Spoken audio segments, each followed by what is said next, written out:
Online student check your audio and video.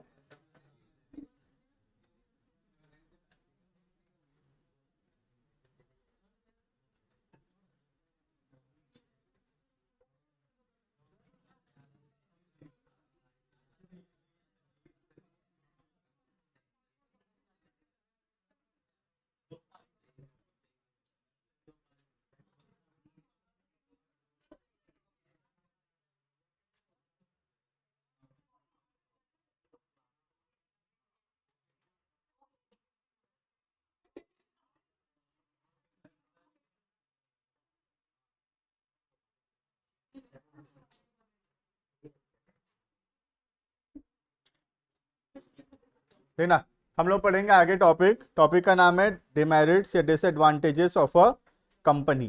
पिछले class के अंदर हम पढ़ रहे थे कंपनी फॉर्म ऑफ बिजनेस. भविष्य इधर देखो, फोन अंदर, फोन अंदर. ठीक है, पिछले क्लास के अंदर हम पढ़ रहे थे कंपनी के बारे में. कंपनी के अंदर हम ऑलरेडी पढ़े थे एडवांटेजेस ऑफ अ कंपनी. ठीक है, नेक्स्ट अभी हम आगे लिखेंगे डिमेरिट्स या डिसएडवांटेजेस ऑफ अ कंपनी. ठीक है, जिनके पास नोट्स है नोट्स में लिखो, जिनका नोट्स नहीं है कॉपी में लिखो. स्टार्ट लिखेंगे डिमेरिट्स या डिसएडवांटेजेस.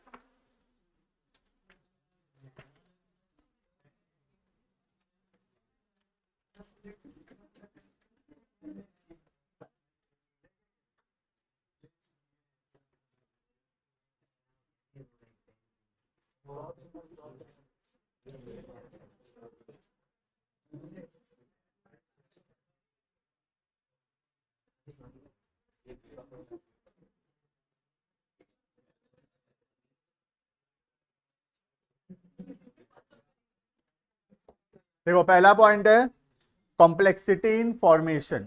कोई भी company banana is a very complex and a difficult task. इसमें बहुत सारे स्टेप्स हैं, बहुत सारे फॉर्मेलिटीज हैं, और वो सारे स्टेप्स, सारे फॉर्मेलिटीज पूरा होगा तभी हम कंपनी बना पाएंगे. राइट, तो इसीलिए बहुत सारे लोग company form of business create ही नहीं करते हैं, because company form of business करने के लिए बहुत सारा रूल्स, रेगुलेशंस, प्रोसेस और बहुत खर्चा करना पड़ता है.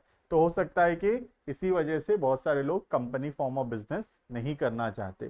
दे वांट टू डू इधर इन द सोल प्रोप्राइटरशिप और in a partnership, but not in company, because company is complex to form. Complex समझ रहे हो? कॉम्प्लेक्स का मतलब है डिफिकल्ट, है ना. जो चीज थोड़ा डिफिकल्ट है करना, that is called as complex. Right, तो पहला पॉइंट है कॉम्प्लेक्सिटी इन फॉर्मेशन. तो कोई भी company banana is a very difficult and a complex process. तो ये सबसे बड़ा डिसएडवांटेजेस है कंपनी फॉर्म ऑफ बिजनेस का. राइट, देखना, पहला पॉइंट लिखेंगे कंपनी फॉर्म ऑफ बिजनेस का डिसएडवांटेज. पॉइंट नंबर 1 लिखना, the formation of company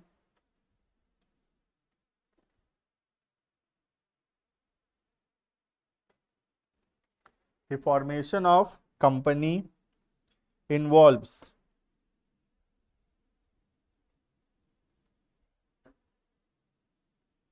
a lengthy and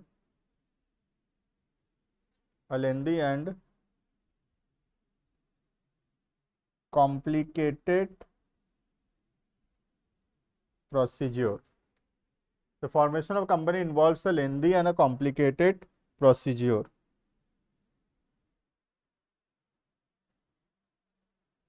Many documents have to be prepared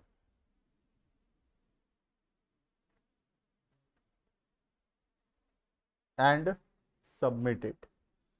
बहुत सारा डॉक्यूमेंट बनाना पड़ता है और सबमिट करना पड़ता है. Many documents are to be prepared and submitted. Right, full stop. Various permissions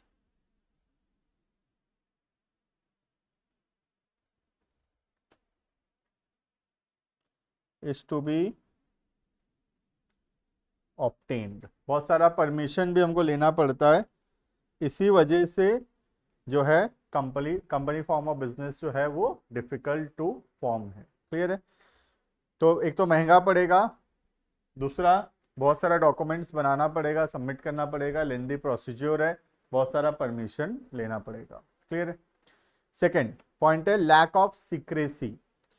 lack of secrecy का मतलब है कि कंपनी फॉर्म ऑफ बिजनेस के अंदर जो भी कंपनी के बारे में इंफॉर्मेशन है वो पब्लिकली ओपनली अवेलेबल है।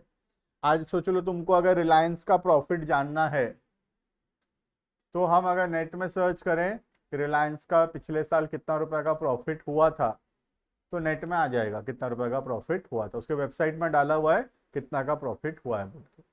लेकिन अगर कोई सोल प्रोप्राइटरशिप बिजनेस है, कोई पार्टनरशिप बिजनेस है, उसका प्रॉफिट जानना है तो ये नेट में नहीं मिलेगा। तुम सर्च करो उद्देश्य कॉमर्स एकेडमी में कितना प्रॉफिट हुआ है, नहीं पता चलेगा। क्यों नहीं पता चलेगा? क्योंकि मेरे को मैंडेटरी नहीं है कि मैं अपना बुक्स ऑफ अकाउंट्स जो है वो पब्लिकली सबको दिखाऊं। मैं ओपनली सबको मेरा प्रॉफिट लॉस बताना मेरे लिए मैंडेटरी नहीं है, but in case of a company it is mandatory. तो इसीलिए कंपनी में there is a lack of secrecy. Secrecy मतलब जो सीक्रेट्स है कंपनी के बारे में, जो इंफॉर्मेशन है वो सीक्रेट नहीं रहता है, क्योंकि कंपनी फॉर्म ऑफ बिजनेस को सबको बताना पड़ता है कि वो लोग क्या कर रहे हैं, कितना प्रॉफिट लॉस हो रहा है। क्लियर है? तो ये दूसरा डिसएडवांटेजेस है, that is lack of secrecy. Clear है? ये लिखना, लिखेंगे point number 2, lack of secrecy. लिखना उसके अंदर as per companies act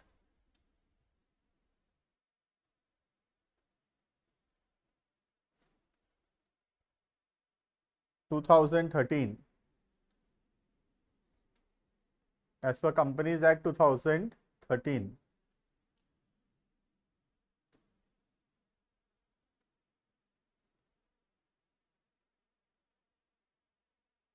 every company is required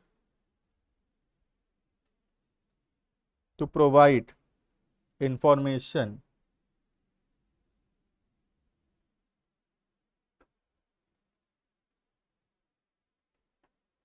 to provide information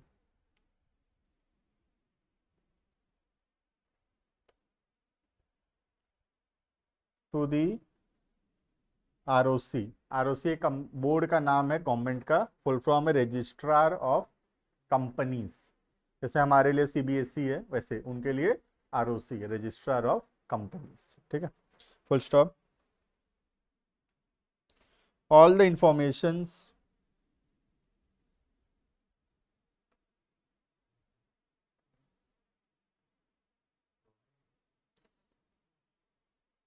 provide information to the ROC, full stop, all the informations about the company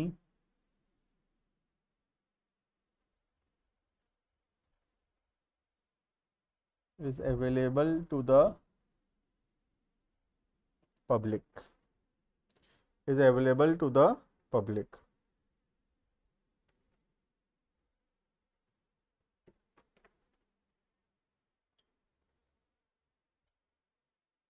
clear है ये? Next point number 3, impersonal work environment. ठीक है, पहले लिख लेते हैं इसको फिर समझते हैं। Point number 3, impersonal work environment. ठीक है, क्लियर है? लिखेंगे आगे पॉइंट नंबर 3, पहले राइट डाउन लिख लेंगे, देन वी विल अंडरस्टैंड। ठीक है, लिखना, company is not managed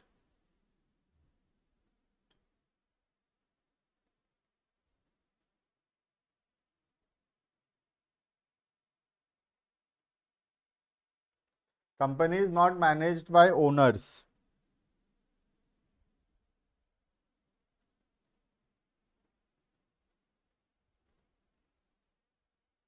but it is managed by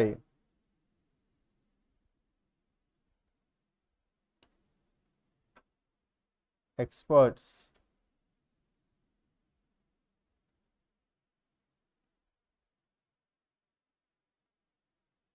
who are called as directors।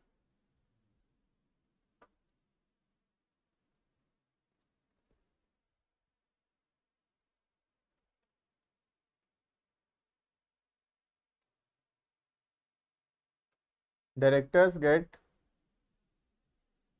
director gets salary, director gets salary as a result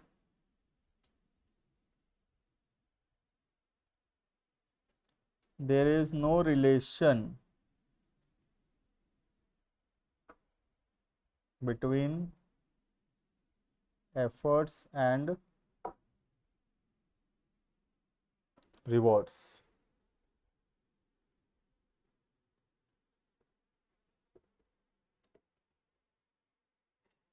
ठीक है, देखना impersonal work environment क्या बोल रहा है ये पॉइंट। बोल रहा है कि कंपनी फॉर्म ऑफ बिजनेस जो है वो मालिक मैनेज नहीं करते कंपनी को। जैसे हमारा सोल प्रोप्राइटरशिप है, उसमें ओनर सारा डिसीजंस ले रहा है, ओनर बिजनेस को मैनेज कर रहा है। ठीक है, लेकिन जो कंपनी फॉर्म ऑफ बिजनेस है उसमें ओनर बिजनेस को मैनेज नहीं कर रहा। बिजनेस को मैनेज करने के लिए किनको रखा गया है? डायरेक्टर्स को। और डायरेक्टर्स को फिक्स सैलरी मिलता है।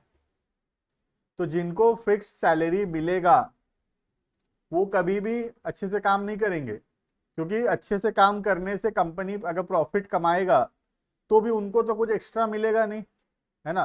तो इस वजह से जो ओनर है वो क्योंकि डायरेक्टली इन्वॉल्व नहीं है बिजनेस डिसीजंस के अंदर, डिसीजन सारा मैनेजर ले रहा है, डायरेक्टर ले रहा है। और ये डायरेक्टर लोग का जो मेहनत ये कर रहे हैं उसके हिसाब से इनको प्रॉफिट में हिस्सा नहीं मिल रहा। प्रॉफिट बढ़ेगा तो भी इनका सैलरी 1 लाख है, लॉस होगा तो भी सैलरी 1 लाख है। तो क्यों मेहनत करेंगे ये लोग, है ना।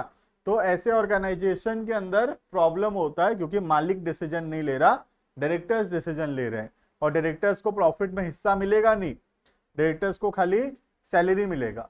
और जिनको खाली सैलरी मिलेगा वो लोग कभी भी अच्छे से काम नहीं करेंगे। बात समझ में आ रहा है। जैसे हमारे दुकान के अंदर एम्प्लॉय अच्छा डिसीजन लेगा कि हम अच्छा डिसीजन लेंगे?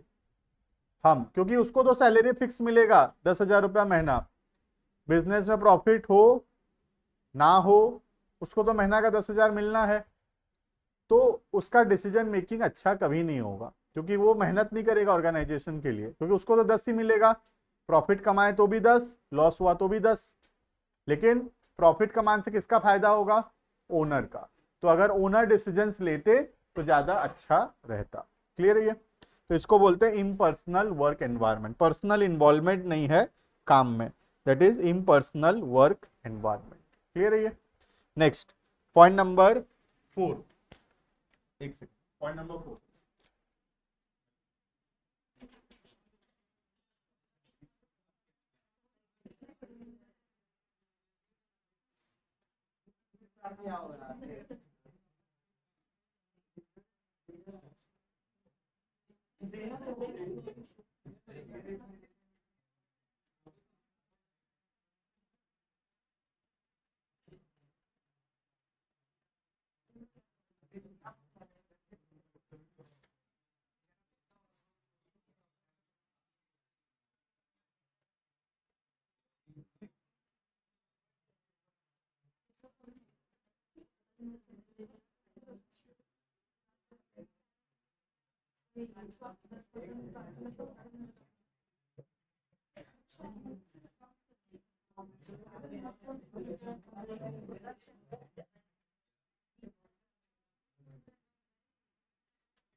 लेना। Next point number 4, numerous regulation. नाम से पता चल रहा है तो न्यूमरस रेगुलेशन का मतलब है कि बहुत सारा रूल्स रेगुलेशन। न्यूमरस का मतलब many, many numbers, that is numerous.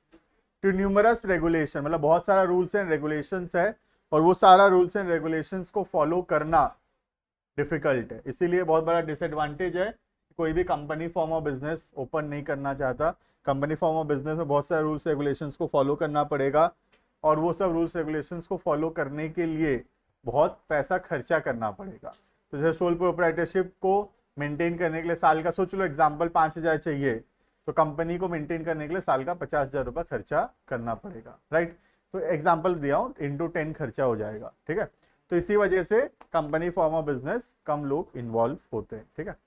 और जब तक बहुत बड़ा बिजनेस नहीं है तब तक हम उसको कंपनी नहीं बनाते। जैसे अभी एग्जाम्पल के तौर पे से हम लोग क्लासरूम में किसी का भी आई डोंट थिंक कि कंपनी होगा, है ना। या तो सोल प्रोप्राइटरशिप होता है ज्यादातर, या मिल के पापा लोग 2-3 लोग मिल के होगा, पार्टनरशिप होगा, या फैमिली का बिजनेस होगा तो हिंदू फैमिली बिजनेस होगा, राइट। लिखना पॉइंट नंबर 4, न्यूमरस रेगुलेशन। देखना उसके अंदर in company form of business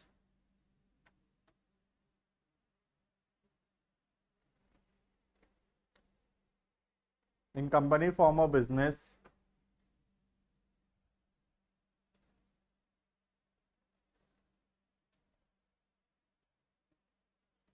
there are many rules and in company form of business there are many rules and regulations,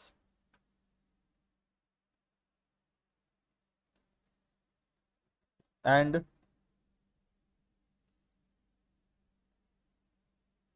to form and run a company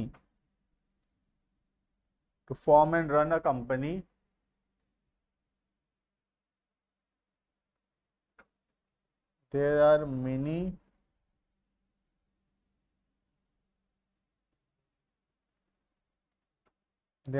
legal formalities। बहुत सारे legal formalities है company को open करने के में और company को run करने में, right. Full stop, full stop. It results into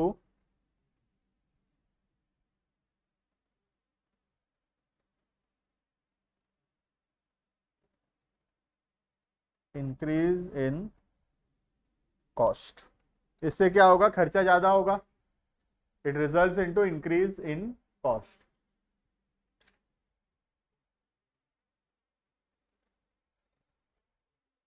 It result into increase in cost। Clear है। तो जब बहुत सारा रूल्स रेगुलेशंस होगा और बहुत सारा रूल्स रेगुलेशंस को कंप्लाई करना पड़ेगा, तो इतना सारा रूल्स रेगुलेशंस को कंप्लाई करने के लिए बहुत एक्सपेंसिव होगा, बहुत खर्चा लगेगा कंप्लाई करने के लिए। क्लियर है। Next, delay in decision. कोई भी डिसीजन लेने में लेट होगा। जैसे सोल प्रोप्राइटरशिप है, अकेला मालिक है, तो जो डिसीजन है वो अकेले ले रहा है। पार्टनरशिप में 2-4 लोग, 5 लोग, 10 लोग मिलकर पार्टनरशिप की है, सब मिलकर डिसीजंस ले रहे हैं। लेकिन कंपनी में बहुत सारे शेयर होल्डर्स हैं, और उतने सारे शेयर होल्डर्स, उतने सारे डायरेक्टर्स मिलकर डिसीजंस लेंगे, तो वो डिसीजन मेकिंग बहुत डिले होगा। तो डिले इन डिसीजन बहुत बड़ा डिसएडवांटेजेस में से है, क्योंकि अगर हम कोई डिसीजन लेने में लेट करेंगे तो अपॉर्चुनिटी मिस हो सकता है ना। अगर कोई चीज करने में हम लेट करेंगे तो there may be a missing the opportunity, right. तो company form of business quick decisions नहीं ले पाता। जितना जल्दी सोल प्रोप्राइटरशिप या पार्टनरशिप डिसीजंस लेता है, उसके कंपैरिजन में कंपनी फॉर्म ऑफ बिजनेस के अंदर there is a delay in the decision making. Clear है ये। लिखना point number 5, delay in decisions in company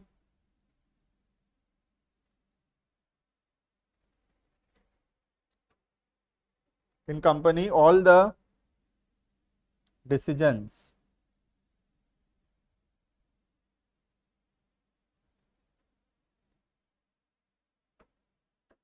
are taken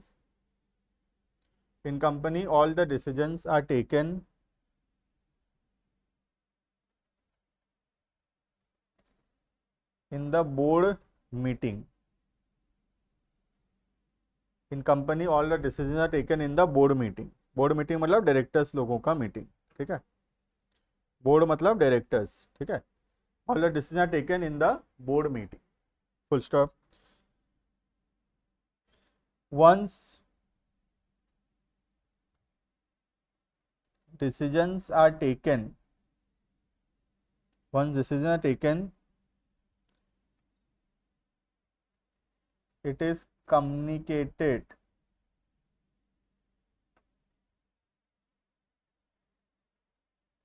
to everyone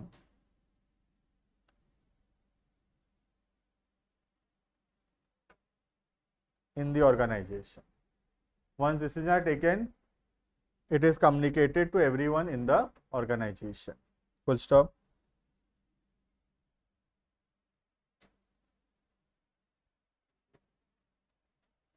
It results into delay in decision making. इससे क्या होगा, decision लेने में डिले होगा. क्लियर है ये, ठीक है. हर बार कोई भी डिसीजन लेना है तो मीटिंग बुलाना पड़ेगा. सारे डायरेक्टर्स को इन्फॉर्म करेंगे, उनको बुलाएंगे, मीटिंग कंडक्ट करेंगे, तो मीटिंग में डिसीजंस होगा, राइट.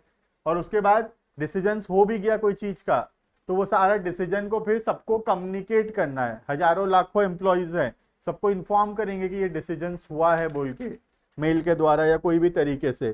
तो इससे क्या होगा, बहुत डिले होगा कोई भी डिसीजंस को इंप्लीमेंट करने में, राइट. जबकि सोल प्रोप्राइटरशिप होता तो अकेला आदमी फटाक से डिसीजन लिया, उसको इंप्लीमेंट किया, तो बहुत क्विक है डिसीजन मेकिंग. और डिसीजन मेकिंग क्विक होगा तो हम अपॉर्चुनिटीज का फायदा उठा सकेंगे मार्केट में, जो अपॉर्चुनिटीज है उसका. लेकिन अगर हम लेट करेंगे डिसीजन लेने में, तो उससे जो होगा, there will always be a delay, right. जैसे तुमको एग्जांपल बताता हूं. जैसे ईवी है, ईवी का जैसे स्कूटी है. अब इस ईवी का जो स्कूटी है, अभी जो होंडा है या हीरो है, ये लोग बहुत बाद में लाए ईवी का स्कूटी, है ना. और नया नया कंपनी जो था, जैसे ओला हो गया, या और भी जो नए कंपनीज हैं, जैसे अथर हो गया, ठीक है, काइनेटिक हो गया, ठीक है, ओकिनावा हो गया, ये बहुत पहले से ला रखे हैं ईवी स्कूटी. रीजन क्या है, सबको पता है EV is the next revolution, EV he next market है. लेकिन जो बड़ा कंपनी है, उसको डिसीजन लेकर इम्प्लीमेंट करके मार्केट में स्कूटी को लॉन्च करने में जितना समय लगता है, नए कंपनी को, नए बिजनेस को उससे कम समय लगता है, क्योंकि वो बहुत जल्दी डिसीजंस ले सकते हैं. ज्यादा लोग नहीं है वहां पे, तो क्विक डिसीजन मेकिंग है. आज अथर है जैसे, या फिर ओकिनावा है, बहुत क्विक डिसीजन मेकिंग. कम लोग हैं तो जल्दी डिसीजन हो जाएगा. अभी हीरो है, होंडा है, यामाहा है, ये लोग बड़ी बड़ी कंपनी है. इनको कोई भी चीज को सोचने में, डिसीजन लेने में, समझाने में, प्रोडक्शन करने में और मार्केट में लाने में ज्यादा समय लगेगा as compare to the new company. बस समझ में आ रहा है.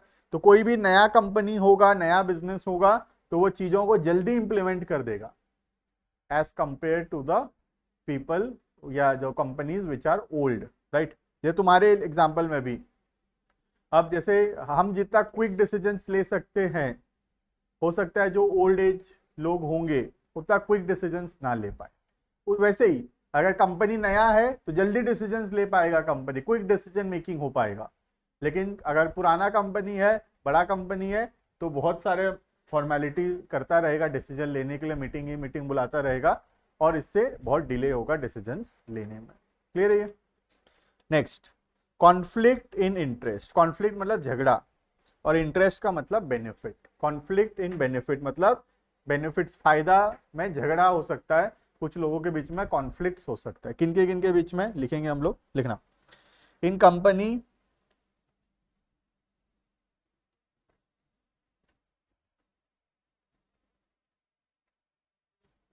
various groups are involved. In company various groups are involved, such as मालिक, shareholder, customer, employee, supplier etcetera. तो बहुत सारे लोग इन्वॉल्व होते हैं, जैसे कि owner, customers, employ, supplier etcetera. अब ऐसा हो सकता है कि अगर हम एक के बेनिफिट के बारे में सोचें तो उससे दूसरों का नुकसान हो सकता है। अगर मैं मालिक के बारे में सोचूं, मालिक का प्रॉफिट बढ़ाने के बारे में सोचूं, थोड़ा प्रोडक्ट का प्राइस बढ़ाऊं, तो इससे क्या होगा, किनको नुकसान होगा, कस्टमर को नुकसान होगा, है ना। तो किसी एक के बेनिफिट से हो सकता है कि किसी दूसरे का इसमें नुकसान हो रहा होगा। इसको बोला गया है यहाँ पे कॉन्फ्लिक्ट इन इंटरेस्ट। ठीक है, एक का फायदा की वजह से हो सकता है दूसरे का नुकसान हो। क्लियर है? Next, full stop. Each group has different interest. Each group has different interest and each group has different interest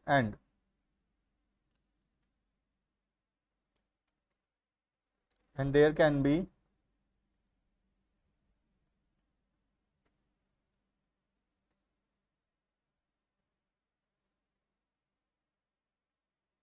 conflict of interest. इसी वजह से झगड़ा हो सकता है, कॉन्फ्लिक्ट ऑफ इंटरेस्ट हो सकता है, क्योंकि सब अपना अपना फायदा देखेंगे और सब अपना फायदा देखेंगे तो एक दूसरे के बीच में झगड़ा होने का चांसेस है।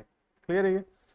तो दिस इज डिसएडवांटेजेस या demerits of a company form of business. Clear है? तो company form of business almost हम पढ़ लिए हैं। ठीक है, अब इसमें क्या बचा है देख लेते हैं।